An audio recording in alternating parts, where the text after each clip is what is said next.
Okay, hello everybody. Welcome to Compete for Success, Winning Strategies for Image Competition. Oh, and wouldn't you know it, there's something coming to my door right now. Shipments never stop, I tell you what. So anyway, my doorbell's about to ring. So guys, today we are going to be talking about image competition, and I'm going to be speaking specifically about image competition related to PPA, Professional Photographers of America, but we will touch on some other ideas for other competitions. But so just want to let you guys know that this is all available to you. Now I'm going to go ahead and just move my chat window to the side so I don't get distracted by everything. But what I want to let you guys know is that you are welcome to ask questions. Eric is here to monitor the chat. He's also going to be monitoring on Facebook. So any questions you have, please feel free to interrupt. We're going to have a big Q&A at the end. And at that time, you can ask many, many questions. So that is coming up as well. All right. Now, you've hidden webcams, but you're still showing your webcam. Okay, technical stuff. Now I'm all ready to go. So welcome. Okay. Here we go. Okay, so basically what this workshop is all about is that this is the competition workshop I wish I had. When I started competition 5 years ago, I really didn't know what the heck I was doing, and I kind of just dove right in, and in some ways that was good, but there was a lot of sink or swim moments, and I want you guys to just have the swim moments and none of the sink moments. So this is going to share with you what I've learned over the years and what I hope that everyone would know. So we're going to identify the levels of competition you can enter. There are three that you might have available to you through PPA. We're going to break down the judging and scoring process. We're going to explore the 12 elements of a merit image. Again, this is through PPA. So PPA has their elements that all judges are trained to look for. And I'm going to break that down for you and show you what that means. We're going to have visual examples for each of those. So especially all of you visual learners, you're going to really enjoy seeing these things and putting the techniques with the images. Feel free to screenshot this if you like. I'm not too picky. We're also going to record this, and we hope to have it available to you. And there you have it. And we're also going to provide practical tips that you can apply immediately, whether it's for image competition or even just for your own images. The point of image competition is that it's designed to make your artwork better. So even if you don't compete, if you put the practices into work, you're going to find that your images get better. If you do compete, you're going to find your images get way better, because what happens is it's one thing to say that you have the craft mastered, and it's another thing to actually put that into practice and put your work out on display for others to view. So these tips are going to be what's going to make you a better artist. And the best part of this program is that I'm going to share best practices from industry leaders and Diamond Award winners. So this is the top best scoring people in our industry through PPA, and I had the fun time to interview them and ask them for their tips, and so I'm going to share that with you guys too. So first of all, why enter? There's many reasons why you would want to enter, but the big one is that I love is that this is a competition against yourself. So don't think of competition as you have to beat somebody, and don't think of it as, oh, that person's going to put me to shame. It's nothing to do with anyone except for you. This is something you're going to do for yourself to make yourself better. And then it's going to improve your finest work. As I said, when you put these practices into work, it's going to make you better. And also, once you see one thing wrong and you hear it in a critique, you're going to forever remember that tip, and you're never going to make that mistake again. So entering is going to be awesome for your work.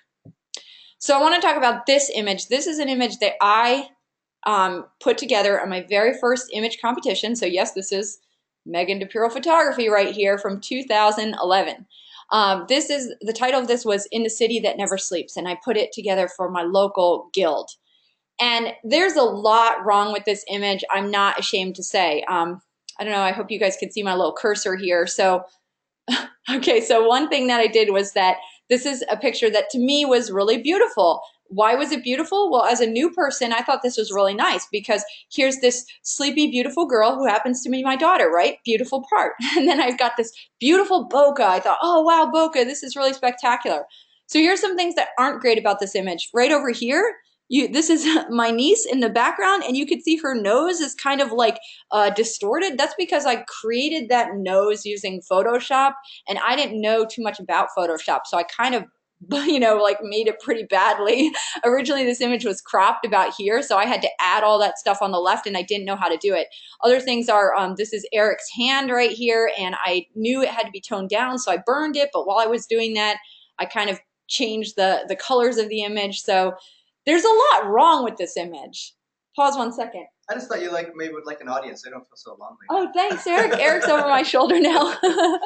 I'm laughing along over there, but I know for you it's just like you're talking to a screen. I can hear you laughing over there. It's good. Okay, I have an audience of one and an audience of many, which is you guys. So thank you.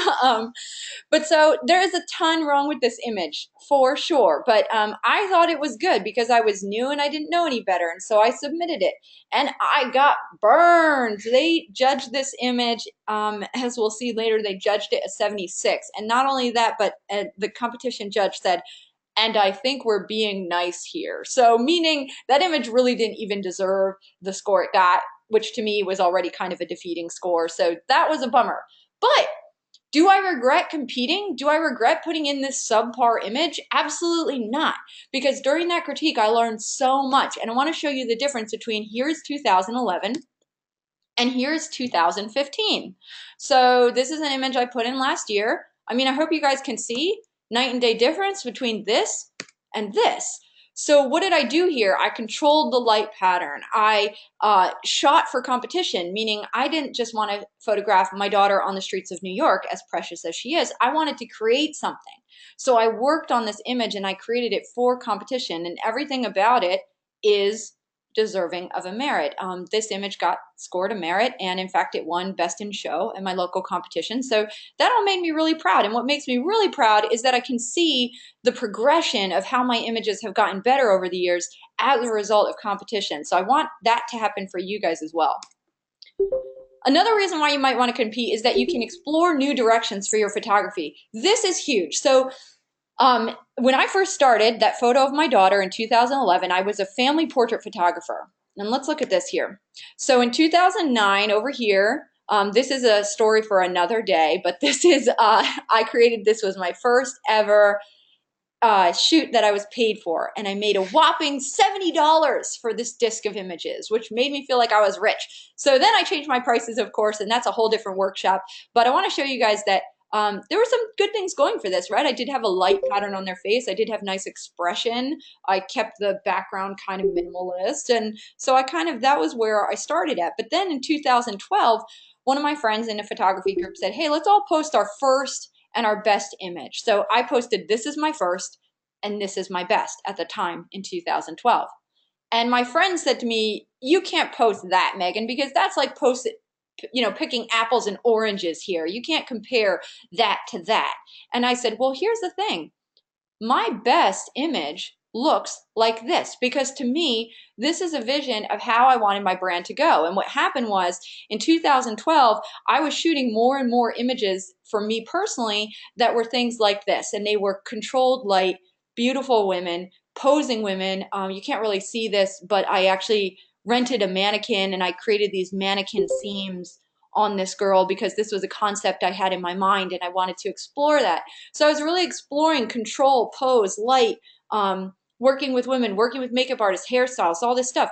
And as I was doing that, simultaneously, of course, Sue Bryce came out with this Creative Live workshop, and it was such an eye-opening series. And I thought, oh, that's what I want to do, because here I am for competition, creating images for competition, winning awards with those images, enjoying the whole process, and lo and behold, a genre comes out that I didn't even know existed, which is glamour and beauty photography. And I thought, that is where I'm taking my business. And none of that would have happened, and I wouldn't be the success I am today in the beauty genre if it weren't for the fact that image competition pointed me in that direction and showed me this is where my passion lies, and that's what I want to pursue. So if in image competition you find that you start photographing your dog and creating these great beautiful scenes with your dog, or let's say your newborn baby or something like that, and as you're photographing these things, you start to notice that your passion is driving you there, well, then take that into your business and make that a part of your business as well. So I love how that can help move your business.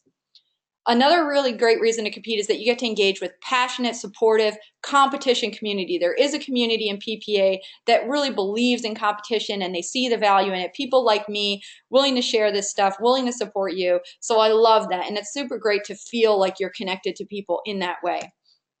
So this is an example of at Focus. Focus is our Florida State convention. They have this area called the lounge where they'll have one room which you're supposed to be quiet and paying attention and respectful of the judges. And then they have the lounge where you can kind of chit chat and watch the scoring happen in a more fun and relaxed way. And I just love the way that the community supports these two different ways of watching and participating in competition. So you might find that your state affiliate has that as well. Another great reason to compete, earn recognition, admiration from your peers and your clients. And your clients is in bold letters there because my clients love that I compete. The funny thing is that a lot of times the images I submit to competition aren't necessarily the image that the client buys, but they don't mind. They'll see these image competition images and that I won, a merit or a best in show, and they're super excited because that means that I'm more than their photographer. I'm their artist. I'm someone who's worthy of being admired by my peers, and so they really enjoy that. And I think that's a great feather in your cap for your business. Also awards like this. So, best in show, first through third place, all that stuff. The showcase book, that green book that you see back there.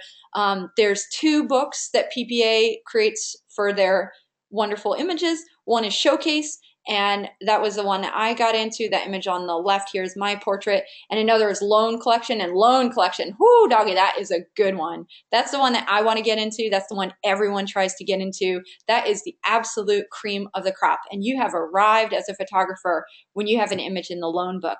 I also, through my local affiliate, my local group, which is called PPSWF, I won this award in Plaque Concept Art Photographer of the Year. So really cool stuff, great things to have on display in your studio, and just a nice, feather in your cap, a nice way to feel good about yourself. Pause 1 second. Nathan's asking how you find your local guild. Is it through PPA? I'm trying to figure out. Good question. So Nathan wants to know how to find your local guild. I think an easy way would do, I'm a big fan of crowdsourcing. So I would just ask in a group, hey guys, I live in this area. How can I get connected? And you might find people to help you there. I would also call PPA. Anytime you guys have a question, if you're a member of Professional Photographers of America, you can call their number and just say, hey, how do I get connected? I believe that how it works is that the local level guilds are affiliated with the state level. And then state goes to the main level. So they might be able to point you towards your state level. And I do believe, Nate, that your state level is Texas. And wow, there is a ton of talent in Texas. I do believe Bree Barber Adams, she's in Rise to the Top. She's an amazing artist and she is in Texas as well. So just get connected, and our group is a great place to ask, and PPA is a great place to ask.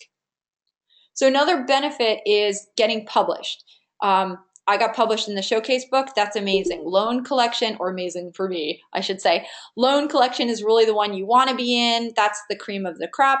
And it used to be called, I hope you guys can see this this image kind of creeps out my daughter, but it's incredible. But this is in your Professional Photographer magazine. They used to call it Folio, but I don't believe it's called Folio anymore. Aha, here we go. It's just called Merited Image.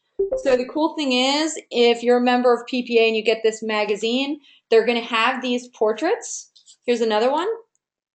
They're going to have these portraits inside the magazine, and in it you can see, they tell you, what camera and lens did they use, what's the exposure, what's the lighting, and the photographer will make some comments on the image. So I love those. I always tune into those every month to see what the photographer had to say about the image, and it's a great way to see what's working. I also do believe that when it comes to the cover of Professional Photographer magazine, that I think they have a quantity they have to hit has to be from the loan collection. So if you want to have your image on the cover of our nation's greatest photography magazine, Professional Photographer magazine, then you're going to want to compete, because that's how it gets on there. Now, not every image on the cover is from loan, but many, many of them are. So that's really great. And I do think I got published in August, and I believe that might have been a result of my competition images as well. So keep that in mind. And of course, when you're creating an image for competition, it's going to be a really spectacular image. So you can get published outside of Professional Photographer magazine, you know, submit it for blogs, submit it for anything. Have a stash of these competition worthy images, and they're going to help you out a lot. And also, of course, it's going to improve your business, because when you do all those things together, it's just making your business better. And all those things are going to filter in to making you a better business person, making you more noticeable and esteemed in your community. And I just love everything about that. So, you know, don't just think of competition as, you know, getting some bling. Think of it as helping you be a better business person. Okay, so now we're going to enter into, where do you enter? So, hey, you're sold. You love this idea of competition. Now, how are you going to compete? On what levels? So here are the levels of competition. We've got the local competition. I already talked about my local guild. If you're lucky enough to have a local guild, I recommend joining it. This is where you get your feet wet and you kind of get to know what's going on with competition. If you don't have a local level, that's okay, because there's also state competition. State competition, I've got this picture here because I love that on the state level, it's really about your friends and family that are your photographer friends, and just being a part of a group event. I really love that about state.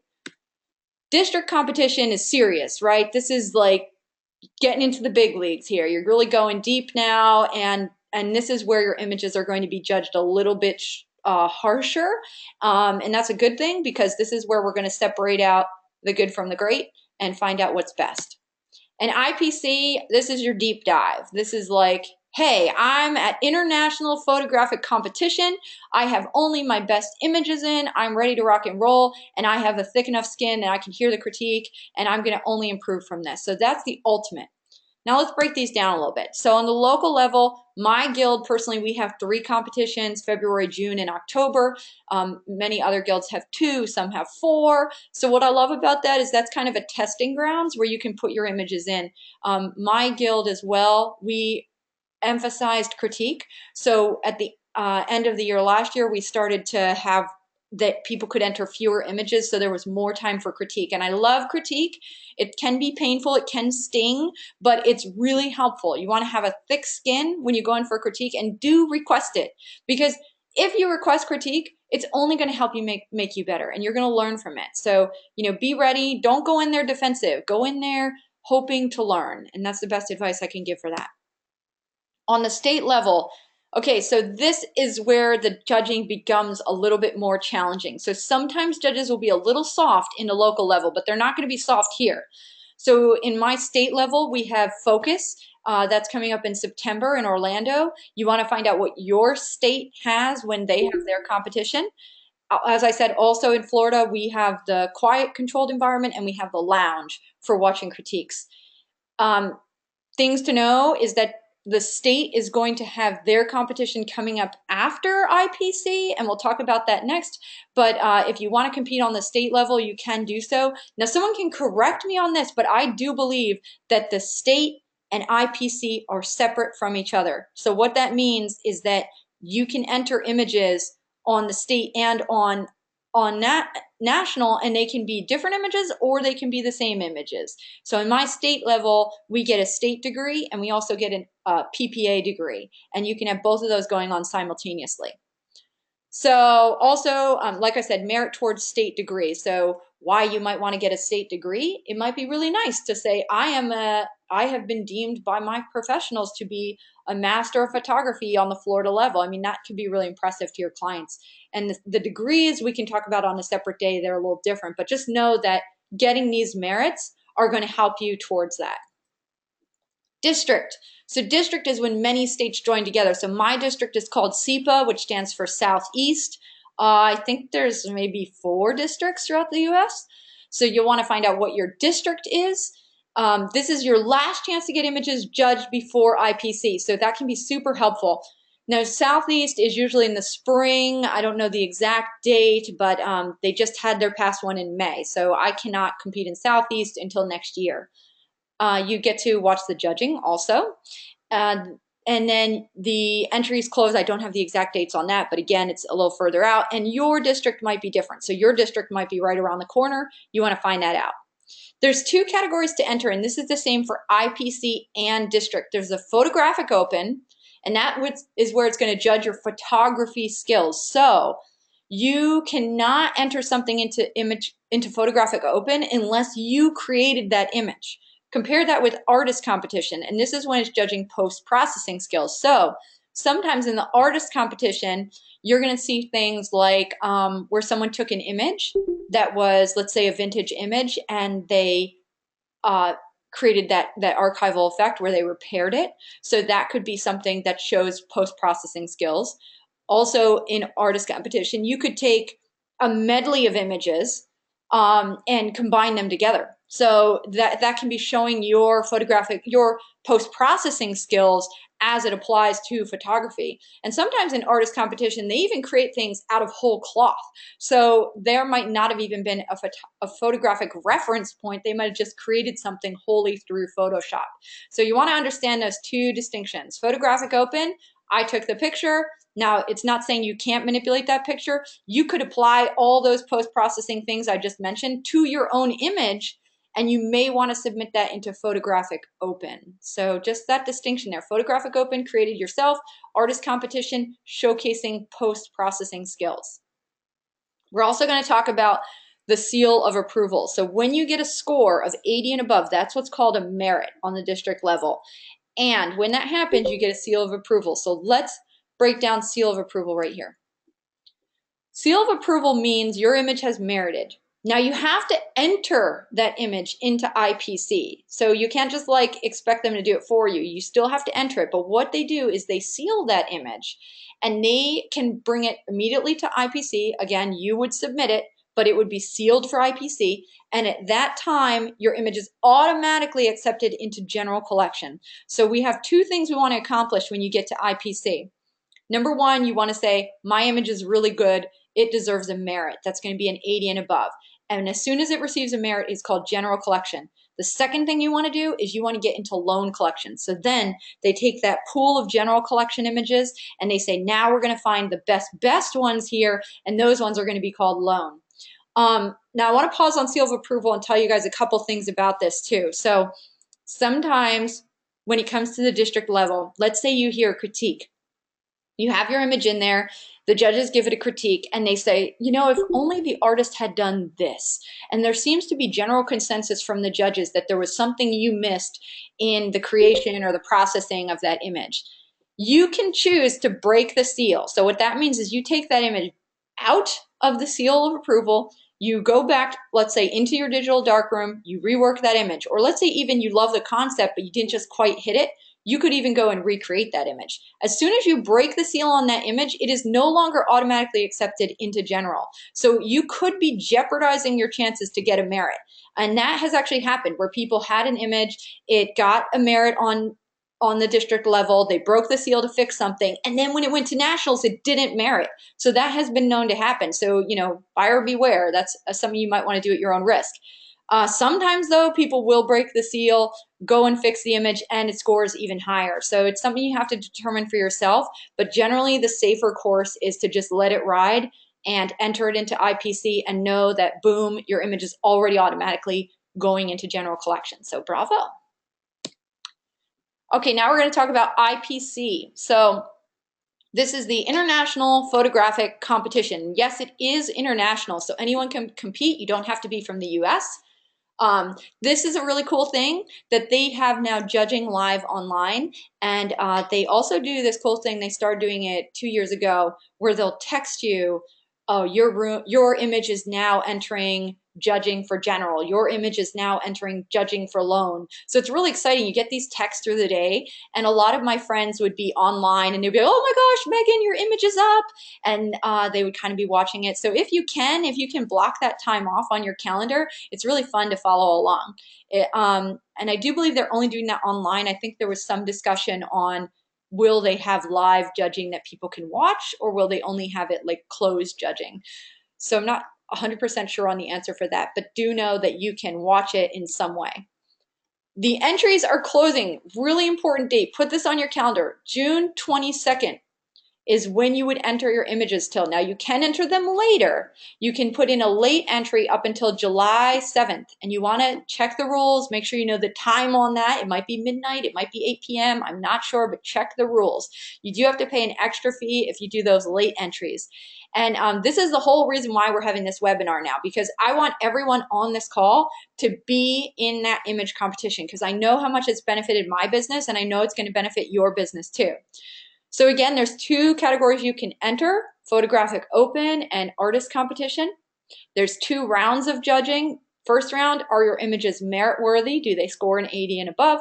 That would be general. And are your images the best of the best? And that would be a loan. And ultimately, that is our goal, to have the images go loan. The cool thing is that PPA gives you these press releases. So, hey, if you get loan collection, there's a press release available to you on the PPA website, and you can let the world know. That's a pretty cool thing. And I love the image critiques. You can pay extra to have a critique recorded and sent to you in a download. Make sure that when you get that download, you actually save it to your computer, because one time I thought they would be there forever, and they weren't. They do go away. So get that image critique. Even though it costs more money, it's going to be worth it, and it's going to really help you out. And of course, you can get merits towards your degree. Right now, I'm working towards my master degree through PPA, and you have to have, for a master degree, you have to have speaking or service merits, I believe, and competition merits. So you can't get that degree unless you have enough competition merits, and that's where these competitions come from district and IPC. So that's IPC. Now, where to enter we talked about. Let's talk about when to enter. So this is just a timeline related to my what I have going on. So my local happens 3 times, like I said. So 1, 2, 3. District happens here, IPC happens here, and state. And I made this mistake when I first started, that I thought it was all progressive. I thought you compete in local first, then state, then district, then national. That's not actually the case, because look, state actually happens after national, and I wish that it happened here before district, before national, but it doesn't. It happens out of pattern. So you might find the same holds true of your state, so you want to check those. But like I said, state and national are not directly correlated. So you could get a state degree and you can get a national degree. So it doesn't exactly matter that they're out of sync.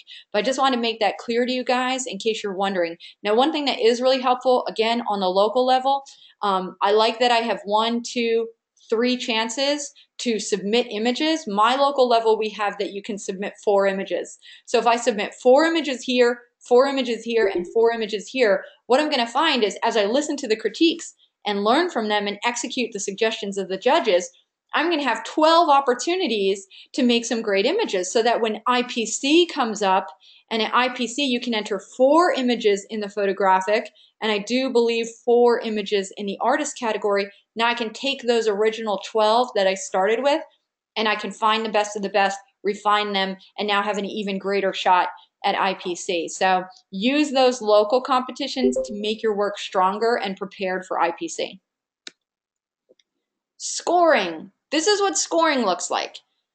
My understanding is that the judges, when they come in, they are assuming that all images are 100, and then they are knocking them down from there as they find problems with them. So it's not that they're saying, okay, this image is unacceptable, now let me find the reasons to prove to myself that it's better. They're not starting at 0 and going up, they're starting at the top and going down. So they're giving you the benefit, and I like that. So a 100 to a 95 is exceptional. Now this actually kind of knocks down photographers a lot when they're starting out, because, you know, if you're used to, you know, let's say in college and high school, you always got A's and A pluses, and now all of a sudden in the photography world, you're getting in this category and you're like, above average, that's terrible. So I want to point out that it's very rare that people get this 95 to 100 category. I mean, if you are at a competition and you see a 95 or up, the whole room bursts into applause. It's a really big deal. So of course that's our goal, but if you don't get that score, like, don't let it defeat you.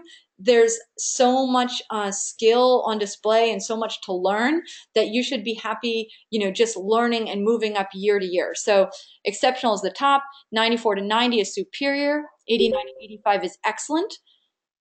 84 to 80, deserving of a merit. This is the really important category, and this is where your image is going to make or break. So many times images come up and they go 79, and you'll hear the whole room will go, oh, because 79 just kills you, because it's just that 1 point shy of a merit, and that merit is what people want. I mean, obviously people really want 100, but when it comes down to it, merit is what makes the image, worthy or not.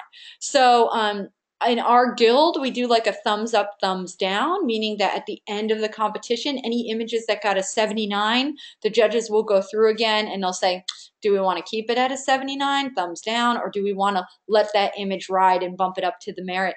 And usually it doesn't bump up, but at least they give it that second opportunity.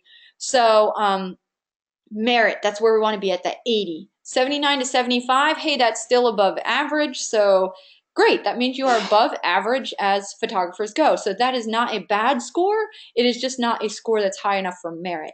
And then 74 to 70 is average, and 69 and under is unacceptable.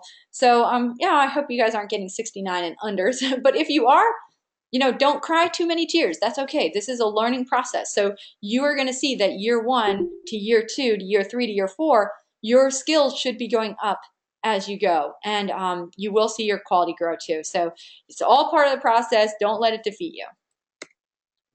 All right, we are now going to talk about 12 elements of a merit. This is the scoring criteria that our judges at Professional Photographer of America are trained to look for.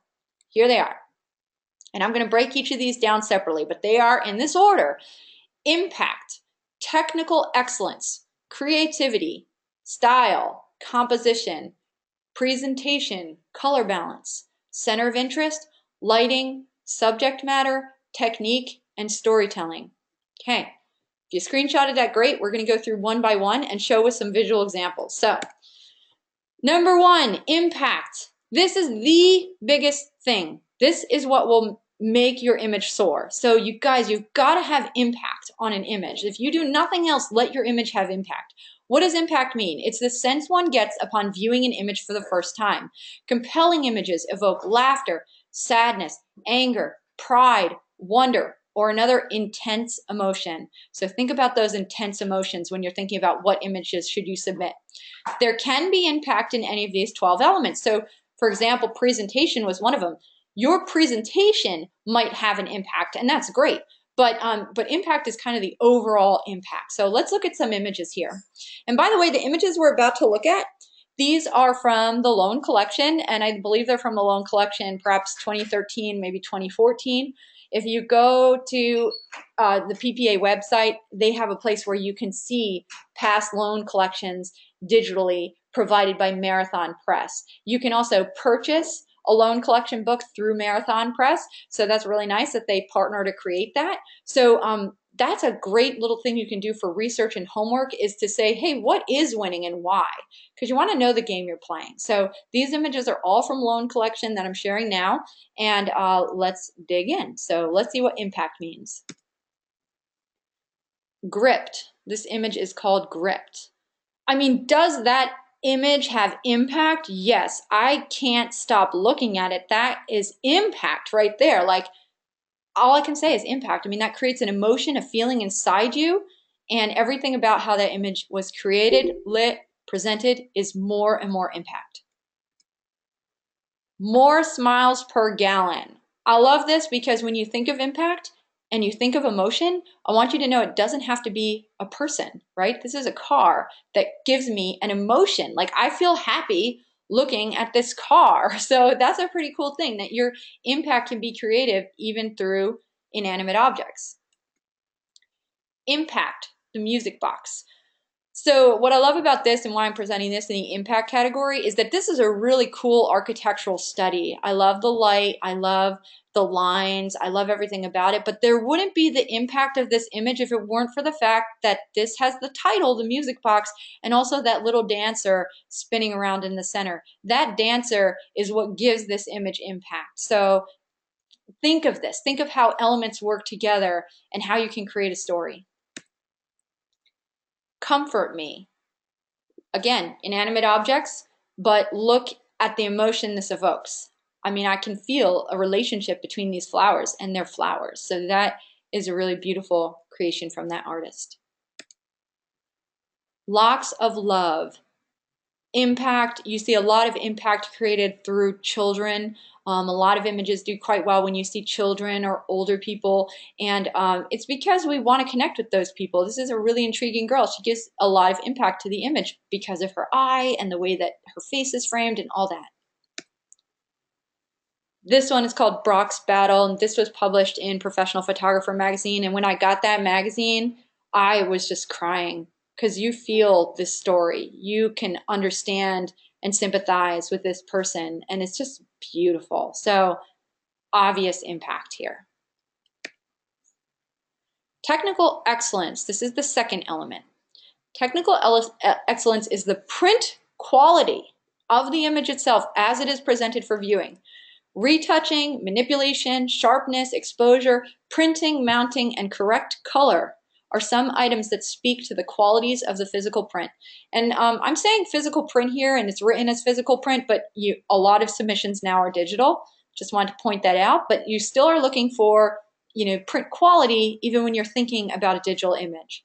So let's look at some of these things related to quality of the print. Solid foundation. I put this one in here because skin tones are really important when it comes to technical excellence, the retouching, the sharpness, the exposure.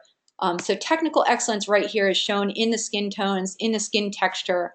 That's why I put that one in this category. Twisted. So here we have kind of the zone system in action. We've got highlights, shadows, we've got detail in the highlights, detail in the shadows. That all speaks to technical excellence.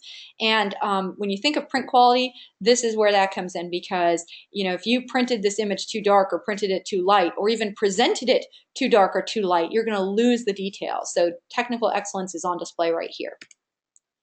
Forbidden fruit. This, I would say, is an example of technical excellence because I think of the retouching on this image, and you can see there's not a single stray hair out of place on this girl's face. And those of you who shoot beauty or shoot headshots, you know that that's really unlikely to happen. There's going to be some little small defects. So obviously this person took their technical excellence skills and went in to make this image perfect. And that's what I appreciate about that.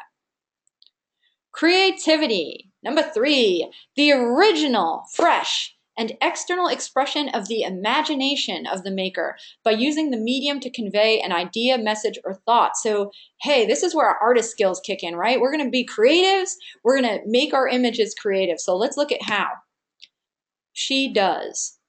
This image is called She Does. It is a ring shot. How many of you guys shoot weddings and know that every bride is going to need the ring shot?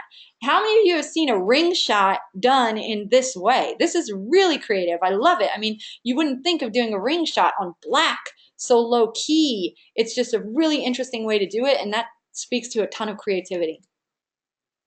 Story time. Michelle Parsley, if you look through the Lone collection, she always has a ton of Lone images, and there's a reason why. She's working, oh, and by the way, this where it says E, I believe it's EI, that is meaning that this is in the artist category, not the photographic category. So she's showing her skills as a artist, as a retoucher, as a post-processor. So she took the creativity to say, hey, I'm not just going to photograph a little dog, because that's cute enough all by itself. She said, I'm going to take my creativity and I'm going to create a whole scene. Look, even dogs within the frame. She went and she just added element after element after element.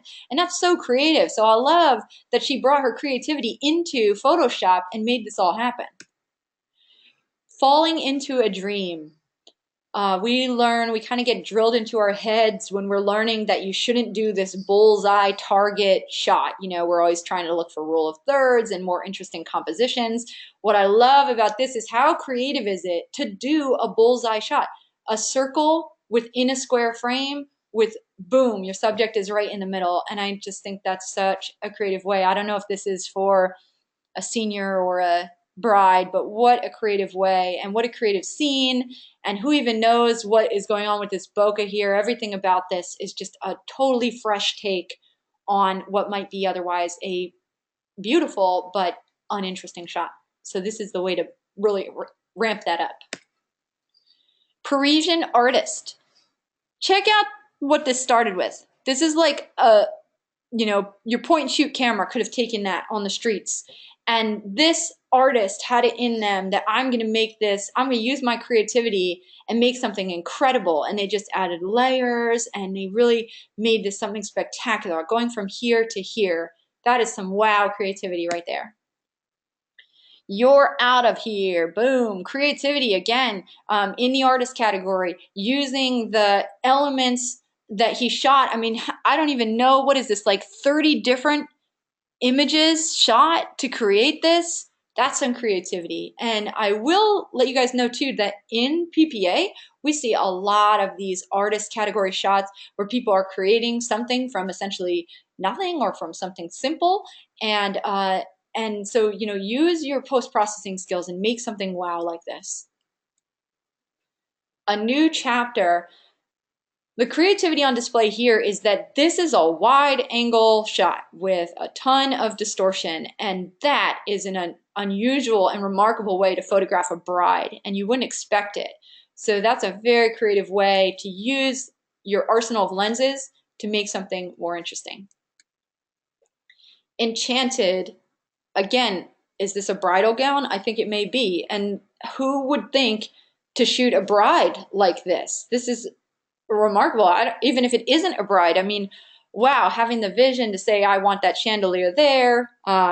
It is a Ben Shirk portrait, so I don't know if this was even how the scene looked, because he's well known for creating things within Photoshop, but just the creativity to have the vision of how I want this shot.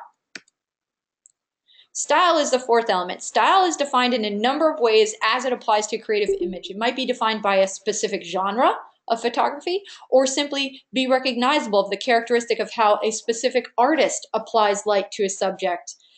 It can impact an image in a positive manner when the subject matter and the style are appropriate for each other, or it can have a negative effect when they are at odds. So style, the judges don't know which artist is presenting an image, but if you look through the Lone collection, you can see different artists' style on display. Like Ben Shirk's portraits look like Ben Shirk's portraits. Michelle Parsley's portraits look like Michelle Parsley's portraits. So you can see style as it relates to an artist or as it relates to a genre. So look at the style of this portrait. Obviously a very Rembrandt, old world master style on display. Everything from the background, the clothing choice, the lighting pattern, the painterly style. This is all a style and a technique that's been applied by the artist to create this. Isle of Light. Okay, look at the difference between this style and this style. Everything about this one, even down to the presentation map, which is just simple white, everything here is such a different style from the other one. So you need to make that choice. What style do you want to use to represent your image? Another style entirely, and in the Lone collection there were several images like this that had this style. So this is a certain style this artist has developed and created for their images. Another style, look at the detail here, how this looks like an old negative, and the effects of the layers over top of it. These are all style choices. And if you compare this sea scene with this sea scene, both lighthouses, but look how different the style is. So that's a choice the artist made. Style, this is called Rhythm in Blue, and this is a senior portrait, and look how modern and just a really interesting, it's using a classic light pattern but introducing these cool little elements here. That is a very cool stylistic choice, even using a blue border to accentuate that. Love it. Composition. Composition has so many pieces to it. Let's talk about a couple. It's important to the design of an image, bringing all the visual elements together in concert to express the purpose of the image. Proper composition holds the viewer in the image and prompts the viewer to look where the creator intends. Effective composition can be pleasing or disturbing, depending on the intent of the image maker. So composition, and when we think of composition, we think of things like rule of thirds, symmetry, lines, how we use lines, things like that. So let's look at these compositional elements on display here. Negative space is a composition choice this artist has made, and I love how it goes with the title, Future Untold. So having all that space above her, it enhances the impact and the composition works with the storytelling. So you see how these elements kind of work together, because we want to tell this story of this bride and her future is untold. So really interesting choice. When we think of composition, we think of lines, and when we see diagonal lines across an image, that is a sign of energy and dynamic spirit. And so having and look at the horizon line tilted, so having these diagonals which cross it across each other is the compositional choice that the artist made to enhance that feeling of energy. Another composition element could be S-curve. So look, obviously this line, look how it goes through and then back again, all the way leading us to the sun. So if this wasn't here, what would happen is our eye would follow, and we go right out the image. So the fact that that little line is just leading us back and around into here, I just love. And I don't know if that was the artist's eye when they saw the scene, but they had to decide, what angle am I shooting this at? How am I going to get that sun behind there? What f-stop am I using to create flare? There were so many decisions going on here, but the strongest one of them is the composition of the S-curve. Another leading line here, see how we go round and round, and then of course we can't avoid this red. So that was a compositional choice to put that there. It looks like it's not, I'm not sure if that's 100% rule of thirds. There might be a different compositional element going on there, but obviously we can see how the lines and the color are part of that composition. The violin repair shop, another one with strong lines. Look, we have this line, zhunk. We have these lines, zoop, zoop, zoop, zoop, everything, and we even this arc here. These are no accident. I mean, you might walk into a scene and it might be exactly like this, but you, as the maker of the image, have to choose the composition that's going to emphasize this subject. And right down to having that light, you know, that's a bright part in the image, and the way that these lines just curve you around into that person, those were compositional choices, and they definitely make the subject matter stronger. Great example of symmetry. This is called green pear. And this symmetry, there are no accidents when it comes to symmetry.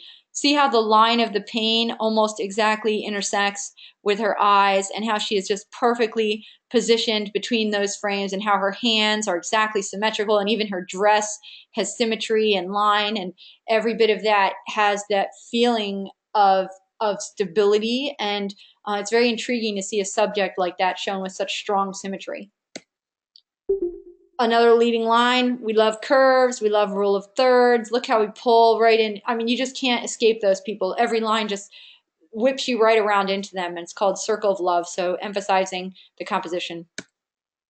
Composition you can also think of as a composition within the portrait. Those of you who photograph beauty portraits or family portraits, you're just going to die for this. I just love it. This is so beautiful, the way that we have, overall, we've got a big triangle. That's a compositional shape we've created. We've got these leading lines, like look how this girl, her arms just lead us back and around, and everything just comes so swoosh of these arms here. So I just love the composition of the group. Symmetry, repetition, those are on display here. This would not have been as effective of a portrait if, let's say, this door was not here. So it's that repeating themes that's making it interesting. Another one looks like rule of thirds. We're definitely pointed up because of the leading lines. We are going right into the center of interest. And this is so interesting. Think about if this photographer had stepped out into here, into that space, and taken their picture from there. How different would the image be? I mean, yes, that would still be an awesome architectural portrait, but because we're seeing within a frame that architecture, so it's like a architecture here and architecture here, it makes it so much more interesting. And again, no mistakes. This was positioned just so perfectly to make sure every single line was going exactly where the photographer wanted, and that's all enhancing the composition. And again, another thing when we think of lines, when you think of vertical lines represent strength. So obviously a very strong character with these pulls leading us and giving us that feeling of strength. A horizontal line, as we often see in landscapes, that would be a feeling of rest and peace. The diagonal lines is a feeling of energy. S-curves are, commonly associated with beauty. So think about how the lines in your image are making the image better or worse. Presentation. Presentation affects an image by giving it a finished look. The mats and borders, and those could be digital borders or they could be physical borders, should support and enhance the image, not distract from it. And this is a really common thing where you can tell a new photographer to competition versus an experienced photographer to competition, because newbies often don't know how important the PPA emphasizes presentation. And so I'm going to show you what that looks like so that you can have, a leg up and not be, oh, look at that newbie doesn't know about presentation. Now, not every competition has this. If you compete in WPPI, their rules are that they want a white mat. They don't want this look at all. So it's going to be different based on what competition you're going to. But here's what PPA competition presentations look like. This is called The Daughter of Aphrodite. And look how the artist chose this color. This isn't an accident that this color is here, and it's not an accident that this stroke color points us back to here, and this color points us back to her beautiful skin tones. So every color was chosen as part of the presentation to emphasize the subject. This is opposite. Let's look at this presentation with those layers versus the simple presentation here. Very simple. And again, it speaks to style. Like, how did this photographer want to show this image? They wanted to create something simple and unobtrusive, and that was their choice. You'll see a presentation like this often. You see how the image is set offset from the whole mat. That's something I see at PPA a lot. The reason why they're doing that is because of rule of thirds. So check it out. If we divided this image here across her eye line and then the third here, so they purposely position that to the side so that the point of interest here could happen right at that intersection with the rule of thirds. And a good tip you can do is when you're laying out your presentation or just your image in general, use your crop tool, set it so that you have the rule of thirds overlay on there, and just lay it out and make sure that that point of interest is hitting exactly where you want it. And I mean, people will go in there and they will measure and pinpoint exactly and zoom in, and they want to make sure it's perfect, perfect, perfect. So no room for error. Make sure that you have it exactly where you want it. Love this presentation. Again, very different, very minimalist. So we've seen some like layered looks and we've seen some minimalist looks, and that's an example here. I mean, obvious, let's compare that presentation to this presentation. Totally different, but this presentation suits this image and this presentation suits this image. So see how they took the layered texture of the image itself and overlaid it into there. So know that that's an option, that's an effective option if you have something very textured. They also took I guess, Dodge or some kind of vignette. And because this image was vignetted, they wanted the presentation to also have a vignette. So keep that in mind too. This presentation is an example of a physical presentation. I do believe this is a Jonathan Penny mat. It has this beveled edge. This is actually something I use with my clients where I have this beveled edge mat. It's really interesting, very intriguing, very different. And this started to make its way into the PPA scene.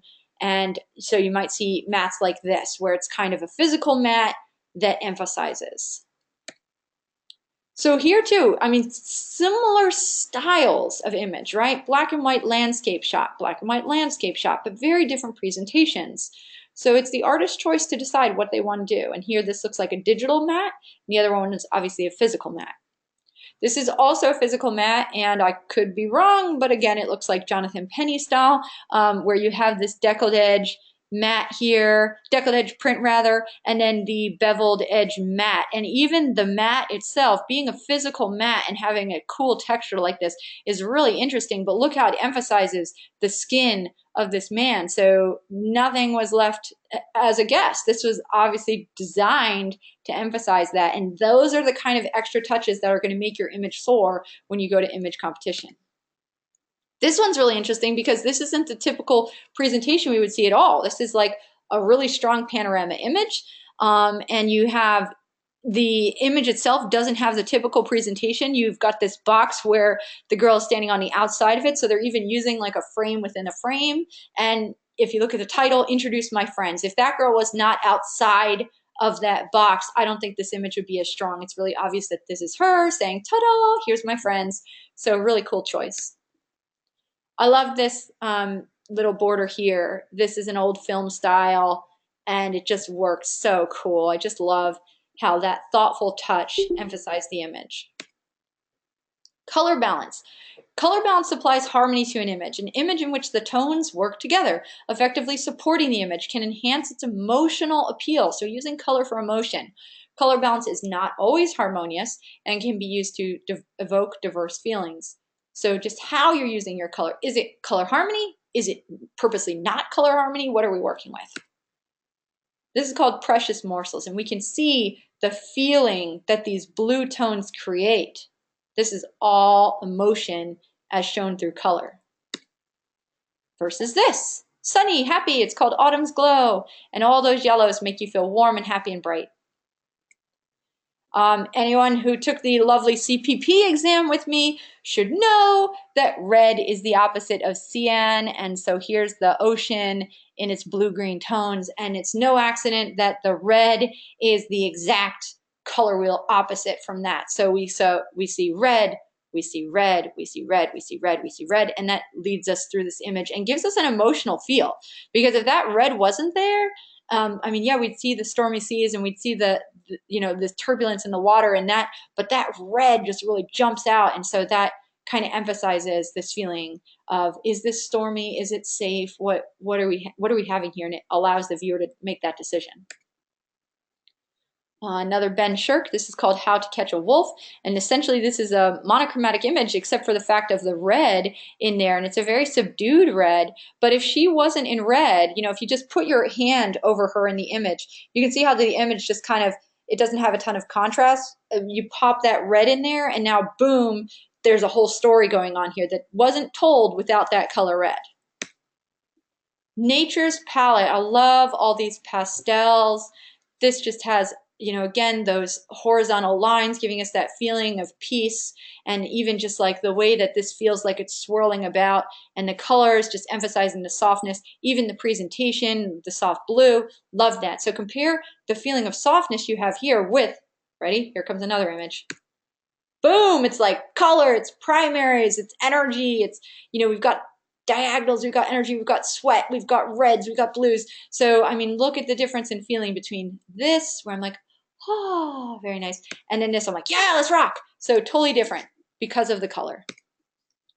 Center of interest. Center of interest is the point or points on the image where the maker wants the viewer to stop as they view the image. These can be primary and secondary centers of interest. Occasionally, there'll be no specific center of interest when the entire scene collectively serves as the center of interest. So we're going to look for center of interest, and this is, again, point 8 of 12, so getting towards the end here.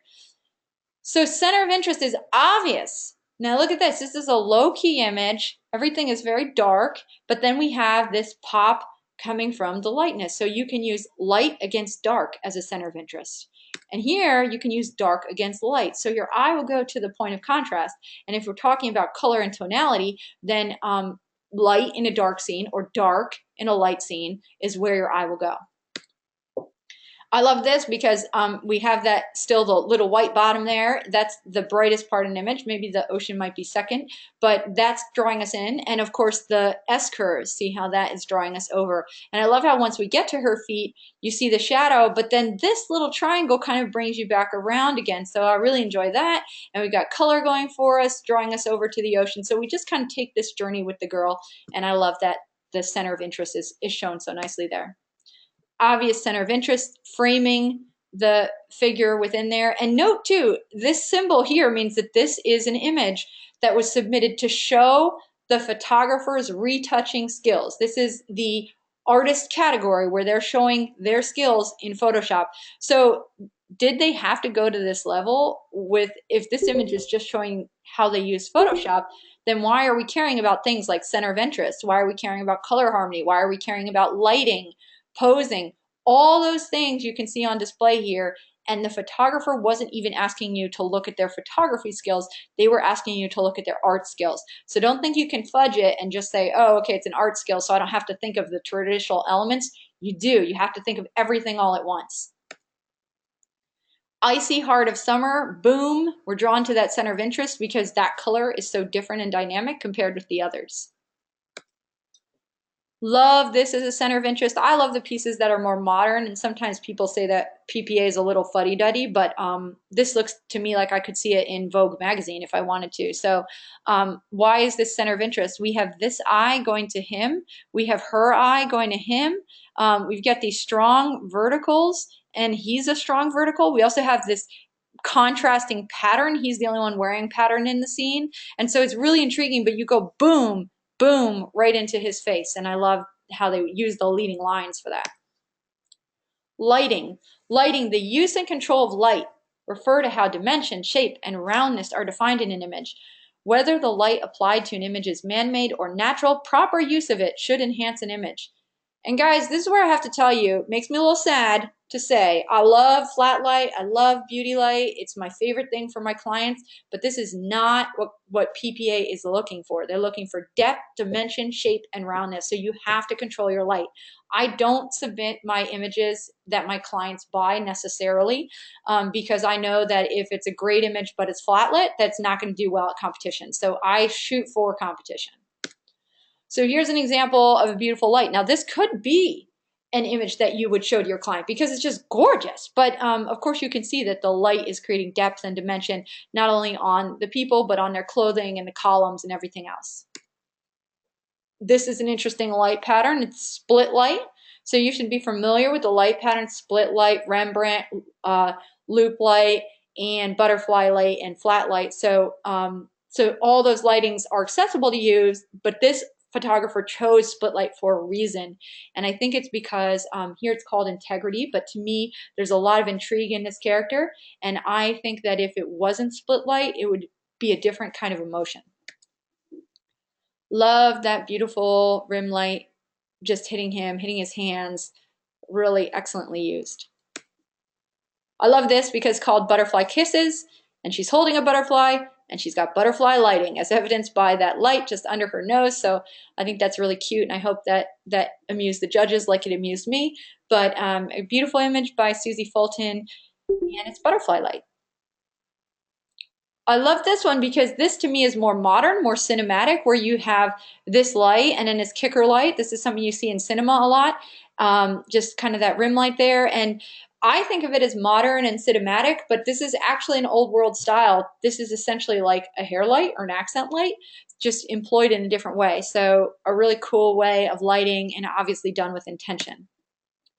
This has nothing to do with a person. This isn't Butterfly or Rembrandt or anything, but look how nature has lit this scene, creating depth, dimension, shape, roundness, all of that created for us in this image.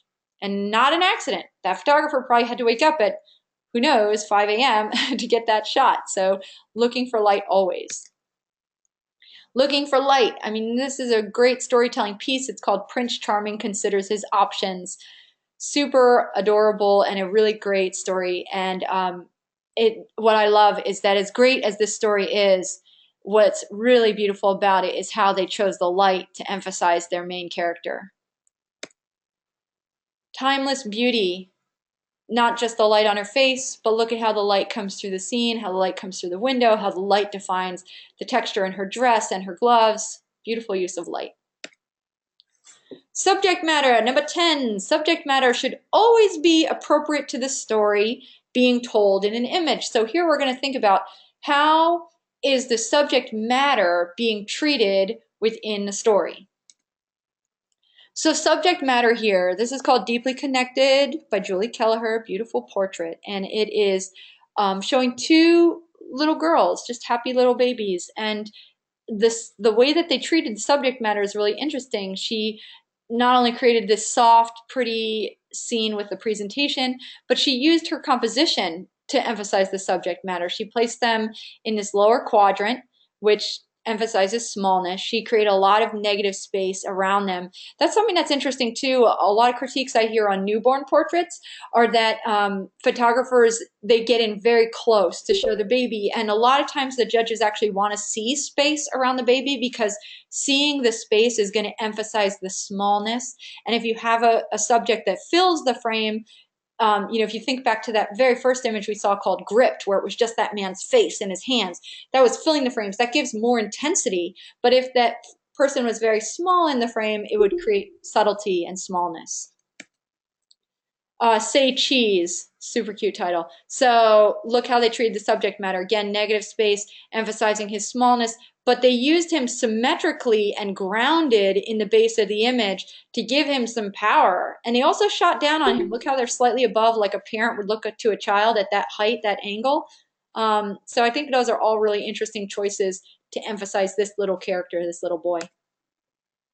Compare the subject matter in the last two portraits with this subject matter. So look how this subject is being treated with the grittiness and the noise in the background, and like his fingernails are grossing me out, but I think it's great because he's a subject and a character, and you can tell a whole story around this person from his hand, and that's because of the choices the artist has made. Another subject, still, I love to see how people use composition and rule of thirds. So look how he's down here and the smoke is above him. And that smoke being above him, it's almost like a question mark.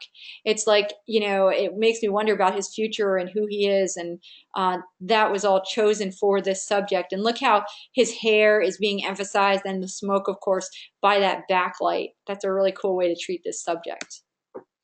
Look at the difference between this subject, who I think has a feeling of like being dejected and a worrisome future, and this subject, like both smokers, but this guy's like, hey, this guy's got it, you know, he's like, I'm in control, and you can tell he's in control because he's in the top third, which is more of like a dominating position to be in, versus the other guy was in the bottom. So, you know, this guy, and he's shot from below. See how we're looking up his nose, up at him. So he has so much power, and they've treated this subject with a feeling of, you know, looming over the scene.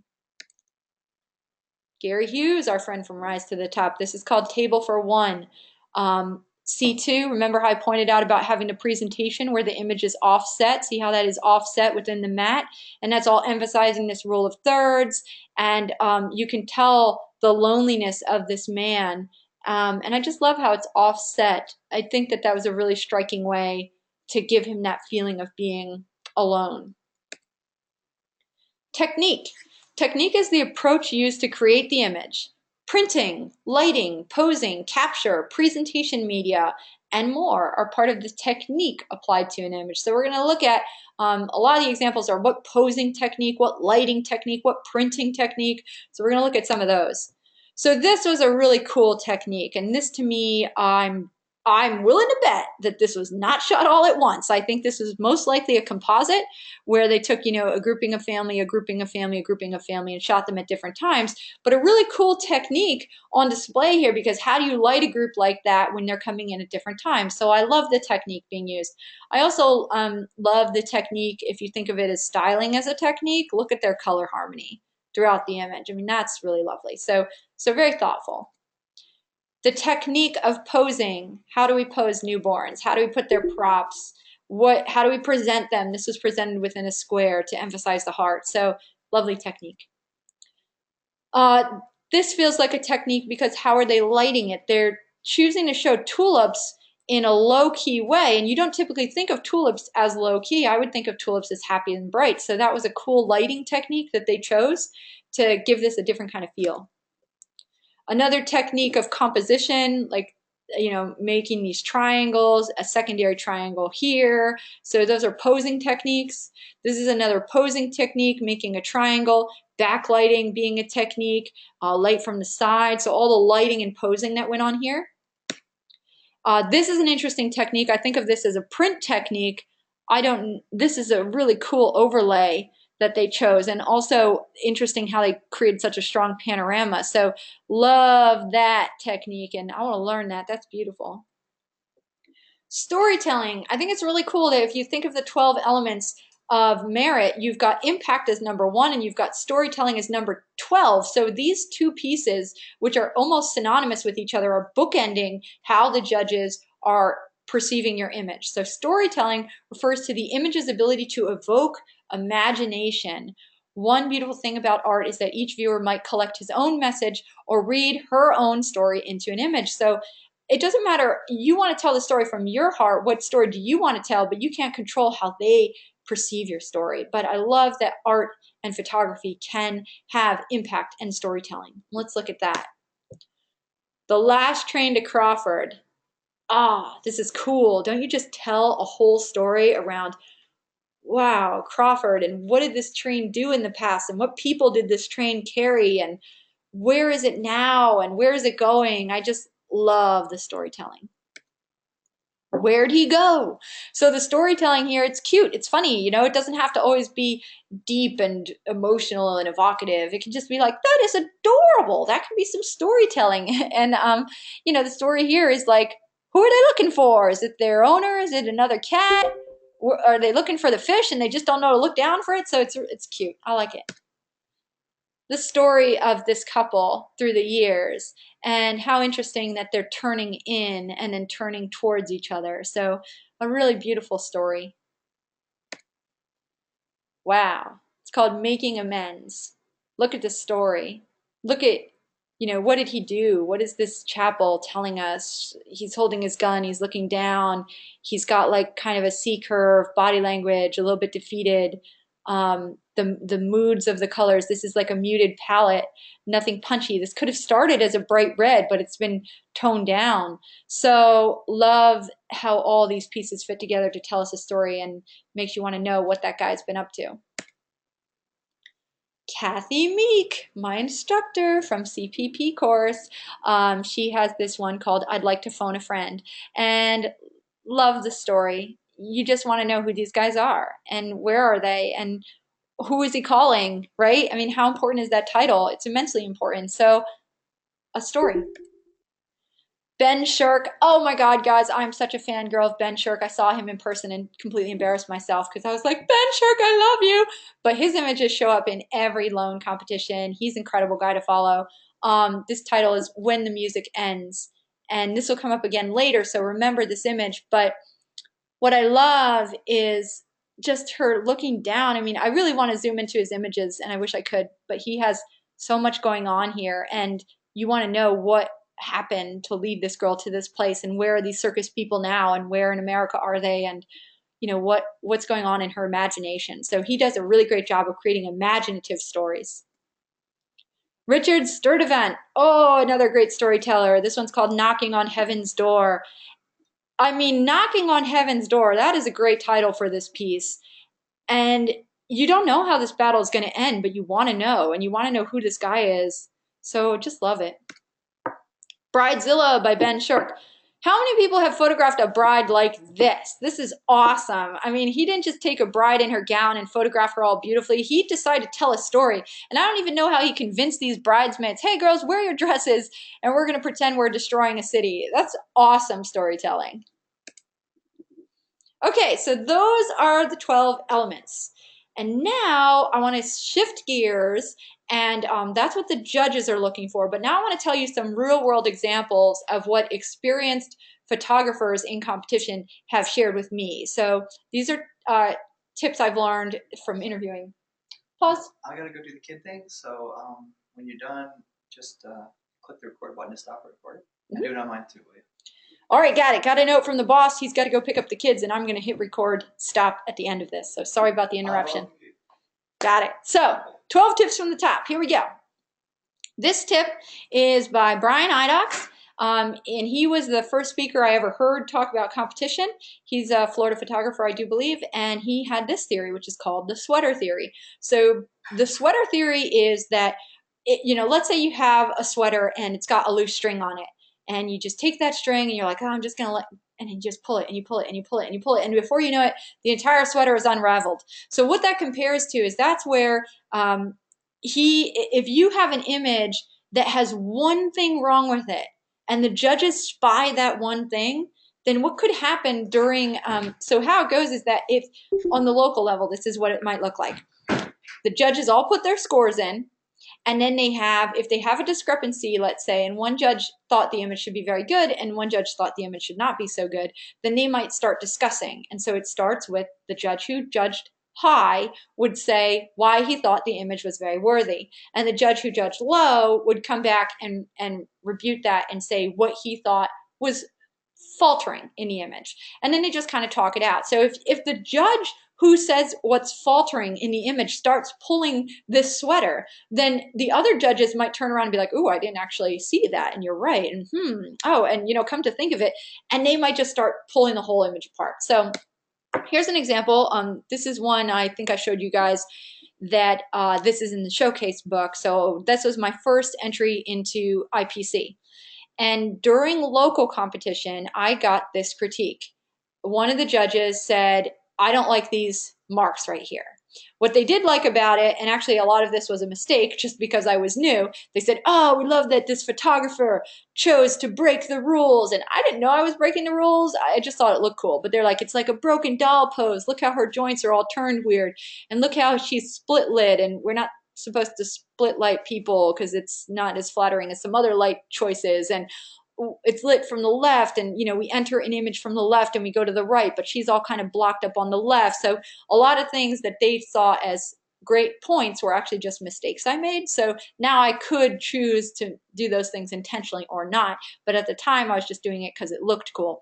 Also, another thing, using green, you're not supposed to use green tones in a portrait because that's kind of a sickly light. But again, an accidental choice. I totally chose that. No, it didn't. It was an accident.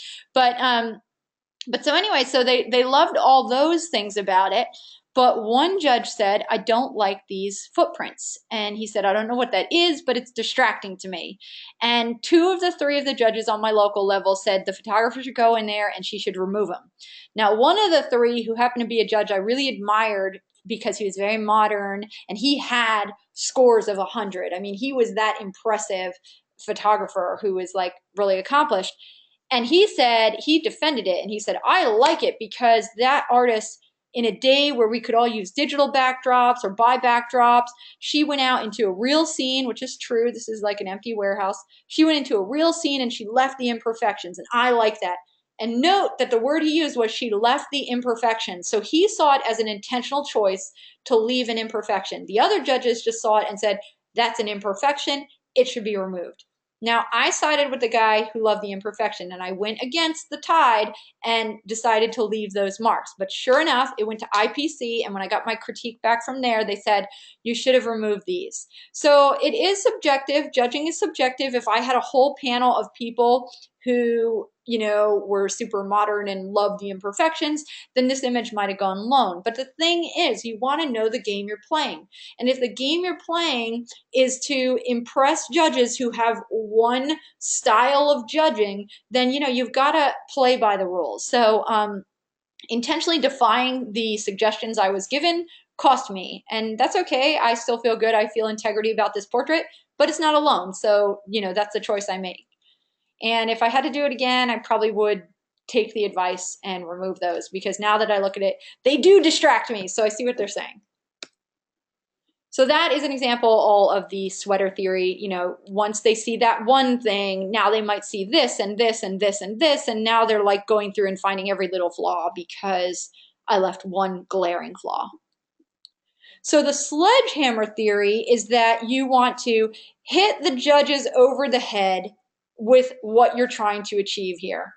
And Brian Idox gave this example of his beautiful wife made this portrait, and it was she had photographed someone at the ocean, and on the ocean, what she had done is she entered it into the artist category, and she had to do all this work because it turns out there was like a ship in the ocean, or there was something blocking the water. And so she went in and she created waves from whole cloth, and she found different pieces from a scene, and she worked that ocean until it was perfect, and then she submitted it into artist category. And when you submit into artist category, you want to give your reference images. So she showed, okay, here's the portrait I took of the person, here's the way the ocean looked, and I created it to look like this. But it was so subtle that the judges didn't even see the work. It wasn't obvious to them. She didn't hit them over the head with a sledgehammer. So if you have a concept that you want to share, whether it's, hey, look at the awesome artwork I created in the artist category, or hey, look at this concept I'm creating and look at this story I'm telling you, then hit them over the head. So here's an example from my work. This is something I created during a beauty portrait session, and I loved it. I got like, I think a good emotional image is when it moves you. And so I was kind of getting choked up when I took this into Photoshop and was working the image. And I called it something like, If You Should Go. And I wanted it to be a story of this woman being left on her own without her husband and, kind of the ghost of him. So that was a story in my heart, in my head. And I worked it really well. but then the judges saw it and it didn't hit them over the head. So they were saying things like, oh, you should take this image into black and white and, show a little tear streaming down her cheek. And I mean, that's what they're looking to see. They want to be hit over the head with it. It should be obvious. It should be like, boom. And this image didn't jump out. So it didn't receive the score it hoped. Simplicity in message. This is from Mark Bryant. He's a Diamond Award winner. Diamond Award, I do believe, is when you get every image loan. Yes, I think that's what Diamond Award is. So that means he submitted 4 images and 4 for 4 went loan. So that's really impressive. Very rare, very awesome. So props to him. And his images were seen throughout this presentation so far. So Mark Bryant said, let the judge see the story as soon as the image turns around. Then give them opportunities to delve deeper, provide many layers of interest, but one strong message. So it could be too that like this image just isn't deep enough. I mean, it's got that boom impact, but you want to be able to keep digging. So here's an example of Mark's work. And I love that like you jump right to this character. That's the first thing you see. But then he's got these layers. It's like, whoa, what's that dog doing there? And okay, he's a motorcycle driver. And oh, look at this scene he's in. So he's got these layers that are interesting to just go round and round and find out more and more about the character as you go. Tip number 3, Photoshop. Again, Mark Bryant, Photoshop is a tool. Use it. Make the best possible image and then take it into the darkroom to finish your vision. So there are some critiques in PPA, as I mentioned, that some people don't like that so many images are heavily Photoshopped. And when we talk about heavily Photoshopped, sometimes we think about the images being created from whole cloth or the images that are made with multiple different pieces. And hey, if that's your critique, know the game you're playing. If you absolutely abhor that the top winners are things that have been photoshopped, from whole cloth, and that drives you nuts, don't enter this competition. Enter a different one, right? There's this category in WPPI right now that they created where you're only allowed to submit camera raw images. So that's pretty cool. So if you are like really priding yourself on, I am a master photographer and I create this, just stunning exposure and I don't even have to mess with it. It's that perfect straight out of camera. If you want to show that, then enter a different competition. Enter that raw competition in WPPI. But in PPA, we believe, just like the masters of olden times believe, is that you have tools at your access. Why not use them? My favorite photographer, Britz, I saw a show with him recently. Well, he's passed, but of his work. And you could see, now I can see as an artist, I wouldn't have seen this back in the day, but it's clear to me where he dodged and burned. And it's really obvious that in the darkroom, he wanted to dodge to show certain aspects of the image. And he wasn't afraid to do that. He wasn't going to show you an image straight out of camera. All of his incredible magazine work had darkroom built into it. So use Photoshop. And if you have a tool, why not use it? Make it better. So here, this example we saw from Mark Bryant, and you can tell he used Photoshop. He created this image. He intentionally decided what elements he was going to use, what poses he was going to use, and then he made an entire scene out of it. So I love that creativity, and I say props to that. Tip number 4, shoot first, ask questions later. So here's an example of that, I do believe. Okay, so this is a Ben Shirk image, and he talked about this on his blog. I photographed the carousel while exploring an abandoned amusement park alone. It was actually quite scary. The animals were photographed in a zoo. At the time, I was disappointed because I didn't get any real action from them, but they were certainly perfect to use for this composite. So he just shot these images. He went to this amusement park alone. He shot this Ferris wheel. He went to a zoo. He shot the animals. And he had these images in his archives, and then he decided later to put them together. So shoot first and decide what you're going to do with them afterwards. Or conversely, tip number 5, shoot to execute your concept. So here's a quote from Ben Shirk. Research to have an idea in your head. If a train is an element in your image, Google image search it for inspiration. What's the most dynamic angle of the train? What shots of it can you find that are really good? What shots can you find that are really bad? What makes a train look fast or stagnant? How can you use leading lines to enhance the train in your scene? So this is a case not where he shot first and acted after, but where he really thought through things ahead of time, and it resulted in this image. So he thought, okay, how do I want to shoot this train? Because he knew that was going to be an important part of this image. And that's just one small part. I mean, he probably did the same research for how do I want these flags? How do I want this character to be here? Where do I want this wagon to be? What do tents look like in the background? I mean, these are all elements that he conceived before he put the image together. Here's another example from Ben Shirk. This is a team that he photographed, and this is interesting. I do believe he said that he created this ship from whole cloth, as you can see here. He created that in Photoshop. But is it an accident that he got this guy here on this pole? No, because he had a ladder. He knew ahead of time, I'm going to want a guy from that angle, so he shot this guy on a ladder and then knew that he would have that piece as part of the whole. So really cool execution and planned ahead of time. Tip 6, preparation and patience. I heard this from a lot of photographers I interviewed. So look at this, wait. The title is called Wait. And I don't know how long a photographer must have stood there to wait for all of these pieces to come together. And that takes some patience.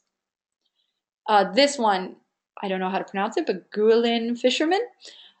The patience and the preparation to wake up and scout out what angle am I going to shoot this at, what time of day am I going to shoot this at, and all those pieces, and waiting for the perfect conditions, like when is that fog going to roll in, all those pieces.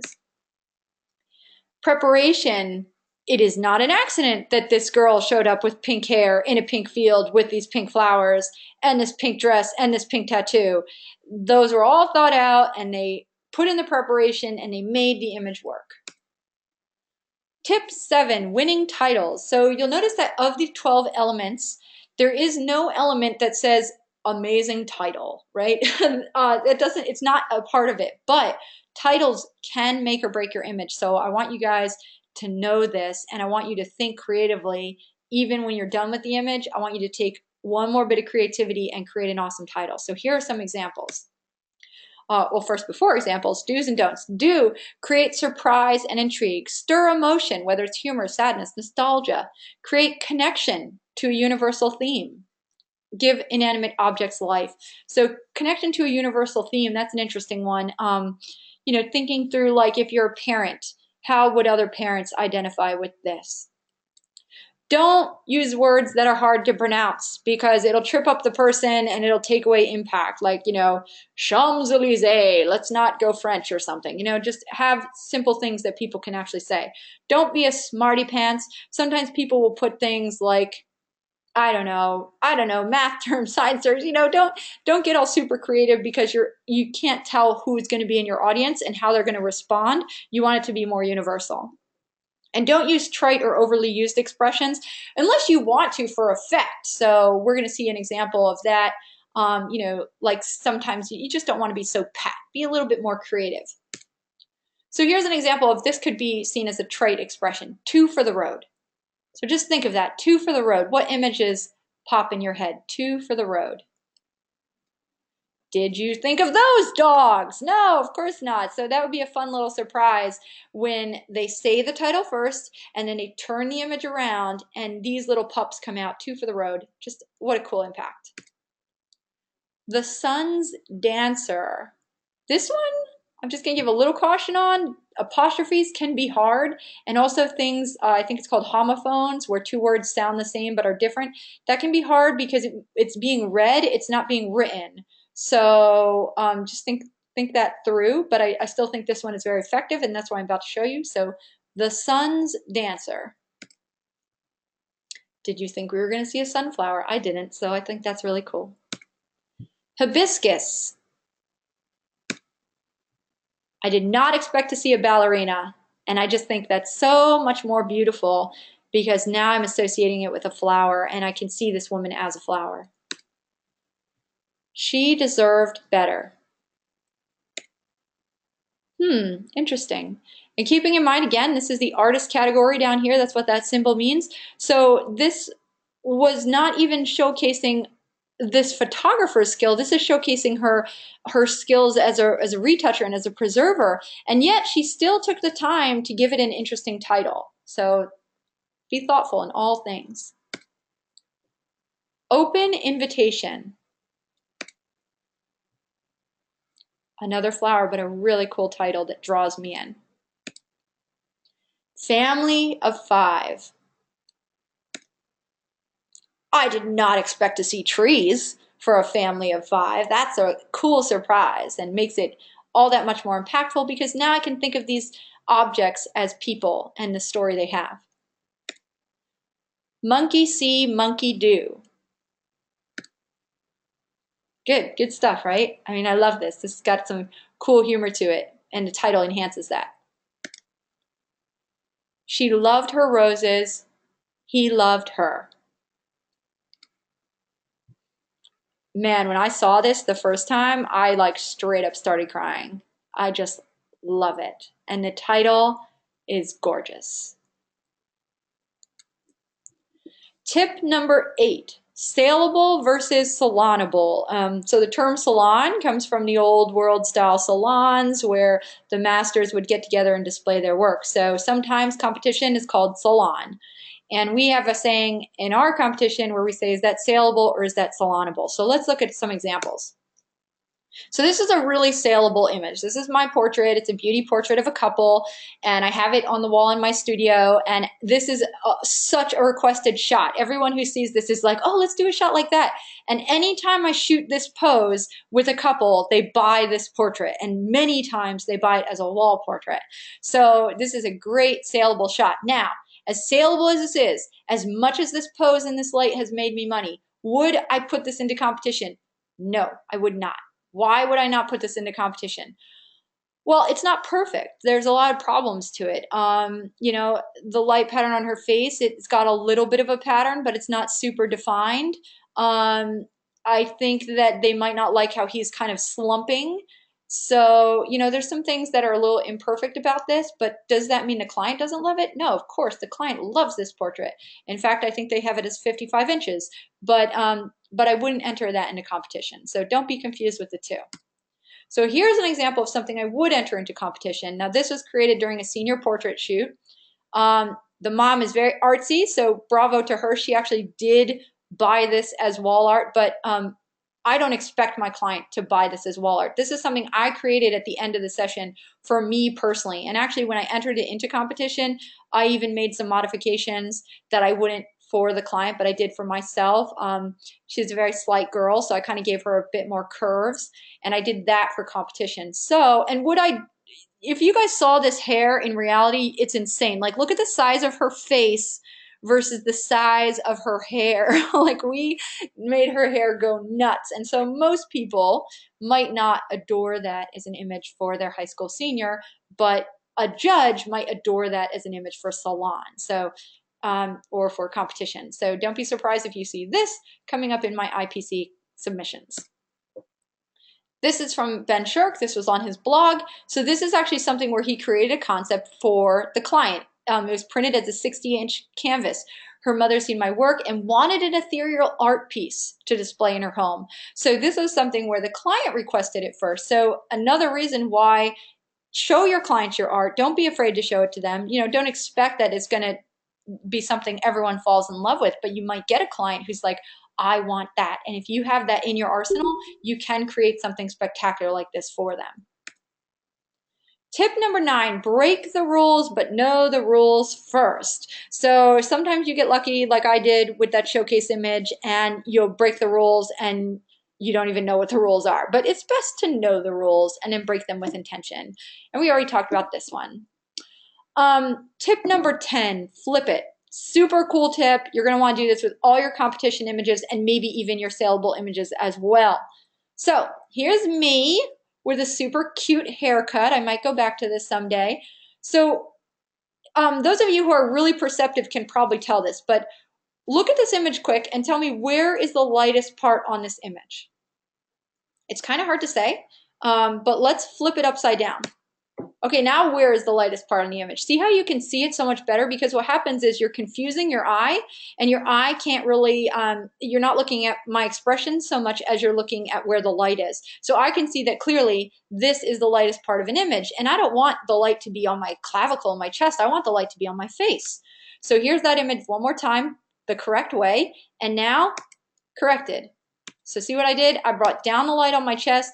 I brought up the light on my face, and now it's like we are just drawn right into the eyes. So that's an example how flipping can work for you. And do that with all your images. Make sure when you think an image is done, just flip it 180 in Photoshop, squint at it, and see if where the light is where you truly want it to be.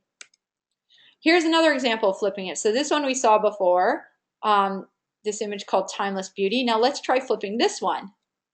So we flip it here. I don't think this image is as effective from this direction because we read from left to right. So our eye comes in and all the interest is right here because we've got these lines leading us back to her face. She's the lightest part in an image. You know, we're kind of circling around her and there's really no reason to come back here. And this all just becomes a distraction and it doesn't enhance the image. But compare that with this. Now see how the lines work for you because now I'm reading from left to right. I'm like zoom, zoom, zoom, zoom, zoom, zoom, zoom.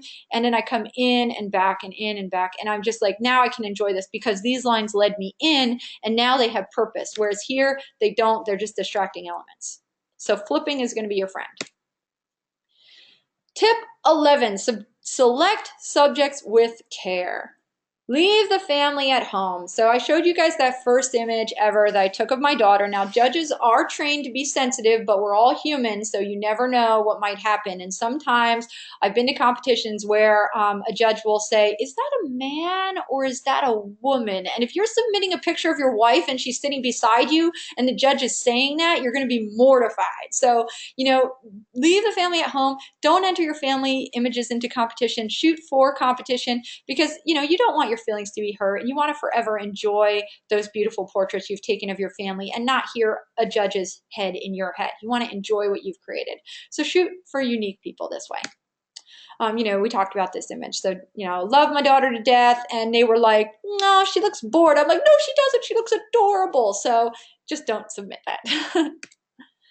When in doubt, here are some great people to photograph. Adorable kids. Judges, again, they're human. They're going to love the adorable kids more than they are the homely kids, right? Unless your intention is to show a homely kid. But for the most part, the adorable kids are going to win more oohs and love and all that stuff. Beautiful women. Oh man, if you have like your best friend and you think she's the most gorgeous person in the world, like be a bit objective because we all think everyone's beautiful, but like really the most beautiful people are going to do better in salon just because, you know, we're human and we are drawn to beauty. And so if you have someone who's stunning, then you can make them even more gorgeous with photography and that image will do really well. Wrinkled old men is another one.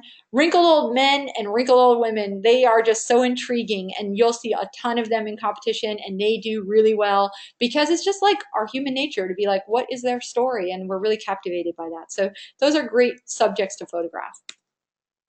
Here's an example. It's called My Mama Still Loves Me. And this old man with these kind eyes, he is just an intriguing guy and he did really well in competition and that's a cool person to find for your photography. For everything else, Photoshop for perfection. So let's say you have someone who's naturally beautiful, but you know you can take them up a notch. Here's an example of that. So, you know, this image we saw, but let me show you where it started. It started here. So night and day different, right? Here's where it started. You know, this girl was having some issues with her skin. She was detoxing. And so she was like, oh, I'm so sorry, but my skin's not perfect. I'm like, not a problem. I can fix it in Photoshop. So I knew she wanted to be, that she was going to be my model, but I had a challenge when I saw her skin texture. So first thing I did was I cleaned up the skin. I took it from here to here. And you can see some other things I did, right? You didn't know that those feathers were there, did you? I special rented this feathery top just for this shoot. So I want to bring out the texture. Other things, you can see how the light changed. You know, you saw she's right on her upper lip. She's got a little shadow I didn't like, so took care of that. Smoothed out her skin, still left a skin texture, but a much more perfect skin texture. So I thought this image was done at this point, but then I showed it to some of my friends. I hope Aurora is on this call and Ingrid. Hello, girls. I showed them this image, and they found even more things to pick apart. Because remember that sweater theory, you want to make it as perfect as possible. And if there's one thing wrong, they're going to find 10 things wrong. So I wanted to make this so perfect. So then I went in, and some things that were annoying me, well, Aurora was like, oh, this kind of splits her head. You should fix that. And I didn't love how her eyebrow, you know, we did good makeup work, but it still needed a little tweaking. So I went from here to here. So again, see the differences? There was also like a lash here that I didn't love. So even a stronger image still. I also chose a tone of the coloring that I wanted to put in there, and I think I added texture on the background. So if you look at the wall back there. So these are the levels I want you guys to think of. Straight out of camera, taking up a whole lot, taking up even more. That's what makes a competition image. And obviously you're not going to do that for every client work. Competition is going to be special and separate, and I'm not surprised when people tell me they spend hours and hours in Photoshop, because that is what we're looking to achieve, perfection.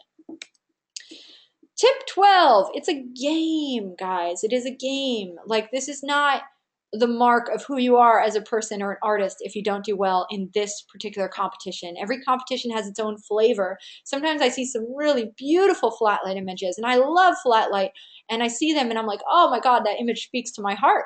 And you know, heaven help the person if they entered into PPA, because it may not do well, but they might enter that as it might be published in, let's say, Click Magazine, and then they can say, hey, I got published in Click Magazine. So not every image is going to do well in every game.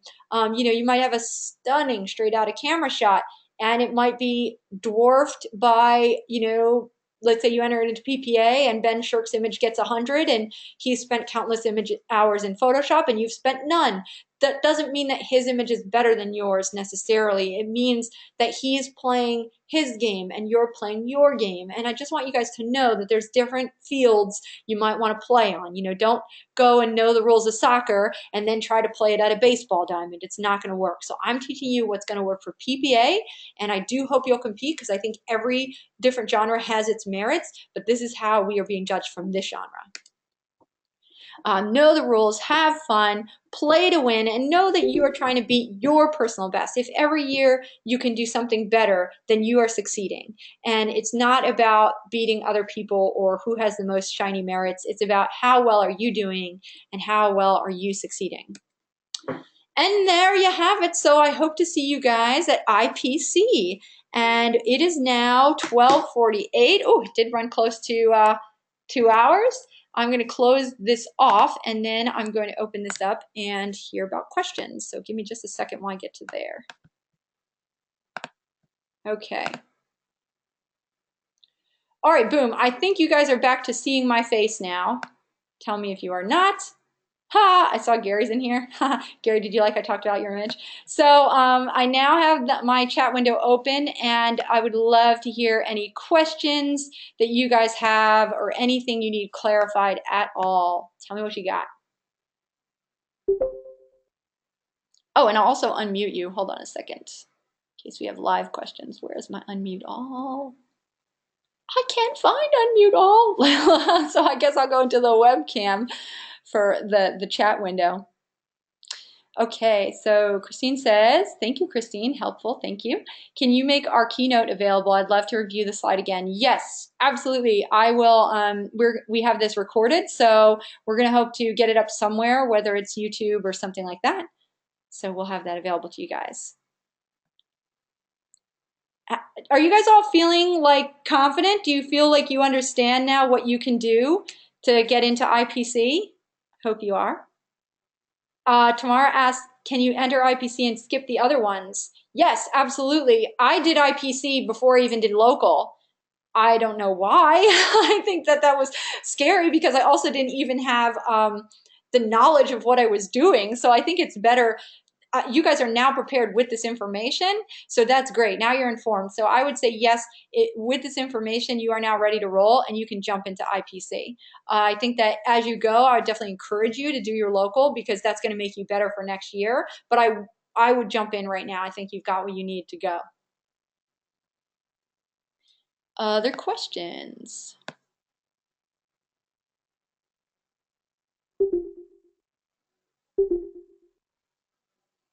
Ooh, good question. Stephanie asked, what are the costs to enter? I don't have that information off the top of my head, but I want to say it's in the realm of like $100 or something. What you enter is you enter a caseload. Oh, cool. Kat entered the, yay, Kat, thank you. Kat entered a link that shows you, but you enter a caseload. So what that means is that, or at least that's how it is on my local level, that you can enter as many up to 4. Is PPA membership enough? Do we need to join? No, PPA membership is all you need. So Pooja asks about editing. Is it supposed to be done by the photographer themselves, or are they sometimes outsourced for editing by photographer and their vision? That's a great question, and I always have that one too, Pooja. You are supposed to control the vision, but yes, you can outsource it. Because again, Herb Ritz didn't necessarily go into the darkroom with all of his work. So thinking of it from that point of view, and photographers who used to shoot film negatives, they wouldn't develop their work necessarily. So if you think of it as the digital darkroom is developing your work, you can outsource that to someone else, but you should be instructing them what you want done.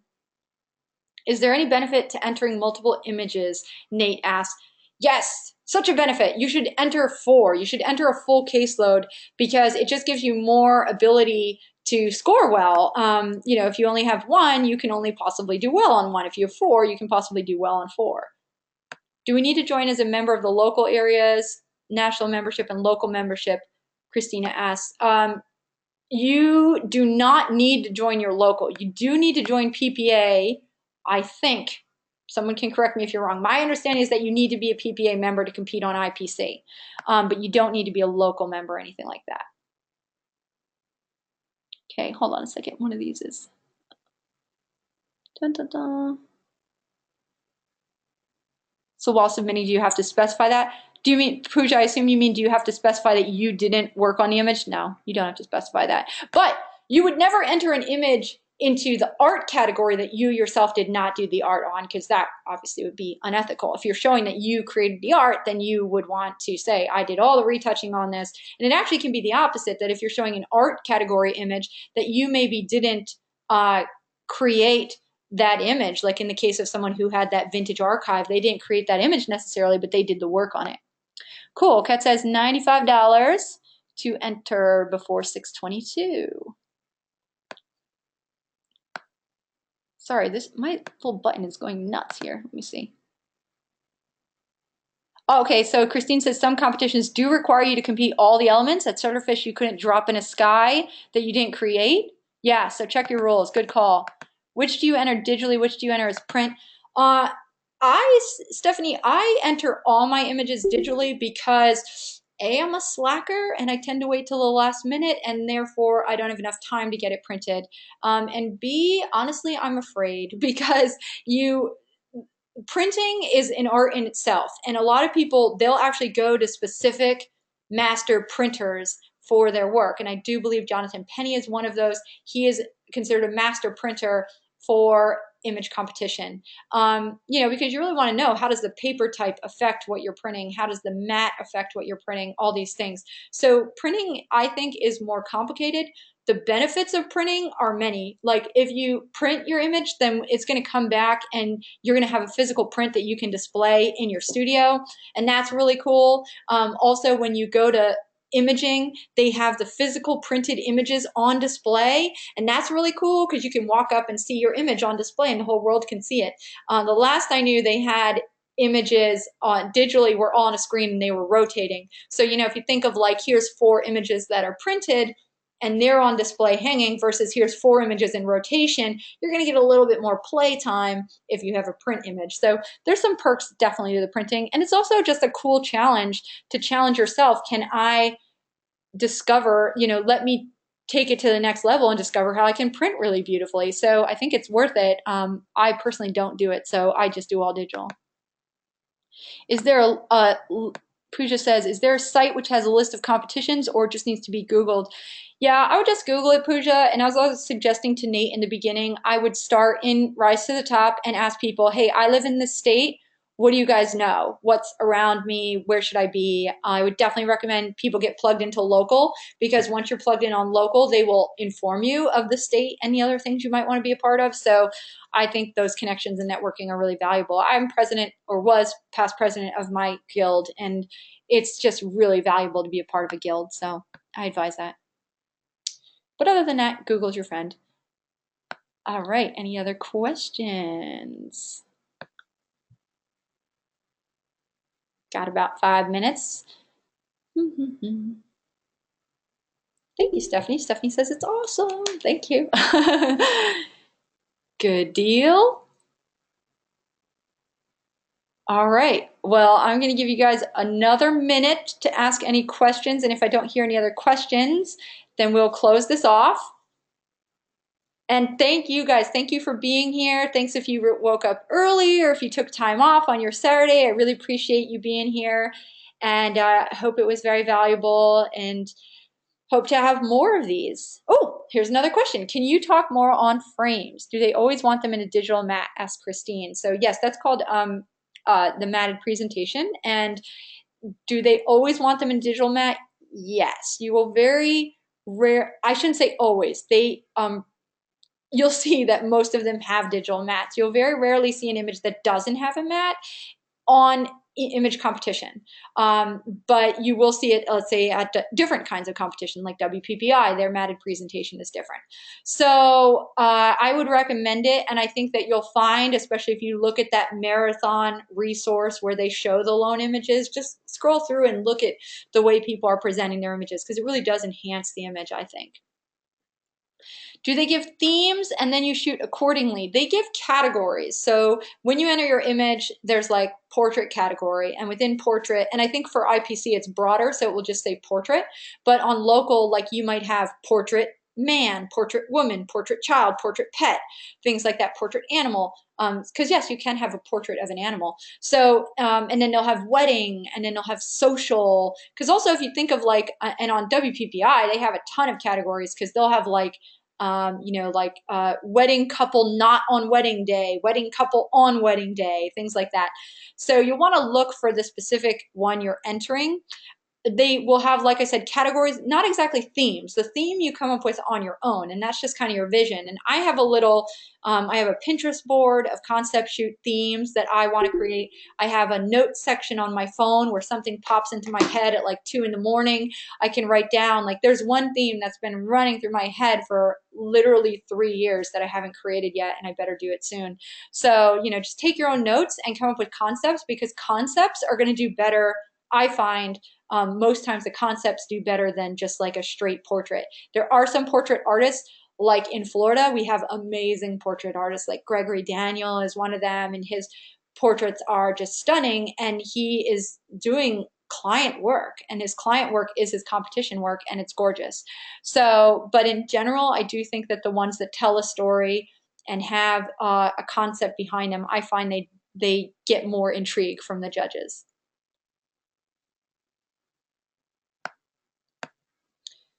Alrighty then. I'm not the only one. I send myself emails in the middle of my night. Oh, yeah, good for you, Heidi. I can't send myself an email because if I actually physically get to my computer, it's game over. I'm going to be working. So I just write it on my phone. But no, that's all of us artists. All right. Well, I'm going to call this webinar a wrap, and I will see you guys in the group. We can definitely carry on all of our conversations there. Wouldn't be a bad idea, I would think, to show if you have an image that you want critiqued by the group, just take it with a grain of salt, because not everyone in the group is a master artist, but you might hear some things repeated, and that might help you make your image better. So feel free to use Rise to the Top to help make your portraits better, and use each other as resources, and definitely join your guild, join your state, join PPA. Lots of benefits in there. So thank you all, and I look forward to seeing you in the group. Have a wonderful weekend.